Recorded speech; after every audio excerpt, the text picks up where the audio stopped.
நமக்கெல்லாம் மிகவும் பரிச்சயமான திருவாளர் தனிஸ்லாஸ் தலைமை ஆசிரியர் அவர்களையும் திரு ஜெயராஜன் ஆசிரியர் அவர்களையும் நம்முடைய பங்கிற்கு இந்த அனுமதி அளித்து இந்த கூட்டத்தை நிகழ்த்தி கொண்டிருக்கின்ற நம்முடைய பங்கு தந்தை அவர்களையும் பங்கு மக்களாகிய உங்கள் அனைவரையும் வருக வருகின்ற அன்போடு வரவேற்கின்றேன்.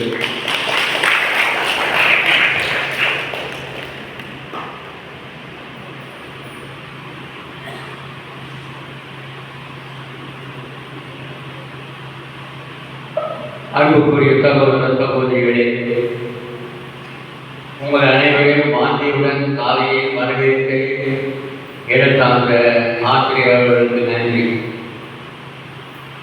அருட்தந்தை கவான் தம்பி அடிகளார் இல்லை என்றால் என்னுடைய குடும்பமே இருந்திருக்காங்க. ஏனென்று சொன்னால் அவருடைய வழிநடத்தின் பேரில் என் தந்தையை வழிநடத்தி ஒரு குடும்பமாக உருவாக்கி அதிலிருந்து நாங்கள் பிள்ளைகளுக்கு இந்த கவான் டாபியை இன்றைக்கு அருளாள நிலைக்கு உயர்த்திட வேண்டும் என்று ஒவ்வொரு நாளும் ஜீவிப்பதன் மூலமாகவும் மன்றாடுவதன் மூலமாகவும் அவருக்கு அருளாள நிலையை கண்டிப்பாக உயர்த்திட வேண்டும் என்று நாம் அனைவரும் மன்றாடி இருக்கின்றோம். ஒரே ஒரு சின்ன உதாரணமாக சொல்லி நான் எனக்கு அறிகிறேன். ஒவ்வொரு நாளும் குடும்ப ஜெபம் சொல்வோம். சொல்லுவையை முடித்த பிறகு கடைசியாக அருட்தந்தை கவான் தம்பியார்களுடைய ஜெபத்தை சொல்லுவோம். ஒரு நாள் அந்த ஜெபத்தை சொல்வதற்கு நான் மறந்து விட்டேன். ஜெபமும் முடித்து விட்டேன். உடனே என்னுடைய துணைவியார் ஏங்க அருட்தந்தை கவான் தம்பியாருடைய ஜெபத்தை சொல்ல பார்த்துட்டீங்களா? தெரியுமா, நாளைக்கு சொல்லிடலாம் அப்படின்னு சொன்னால் அவங்க என்ன பண்ணணும் தெரியல. அன்னைக்கு என்னைக்கு தினத்திலும் சொல்லணுமோ அன்னைக்கு ஜபத்தை என்னைக்கு சொல்லணும். ஜபம் முடித்தாலும் பரவாயில்லை, நீங்கள் சொல்லுங்க சொன்னார். அந்த ஏற்பாடு இது மாதிரி 2 முறை சபைக்கு அவர்களுடைய தூண்டுதலுக்கு நான் அந்த ஜபத்தை சொல்லுவேன். அது முதல் அவர்கள் அந்த அட்டையை வைத்துக் கொண்டு ஜெயிப்பது அவர் நான் கண்கூடாக பார்த்திருக்கிறேன்.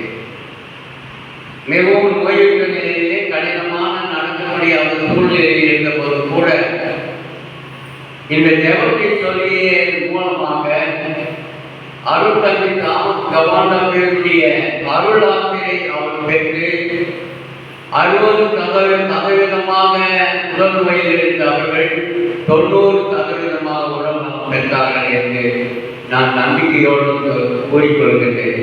முழுவதுமாக நம்பினேன். எனவே என்றும் பல புதுமைகள் அவருடைய கவலை தோட்டத்தில் நடந்து கொண்டுதான் இருக்கின்றது. அதை காட்சியிலாக நிறைய பேர் சொல்லிக் கொண்டுதான் இருக்கின்றார்கள்.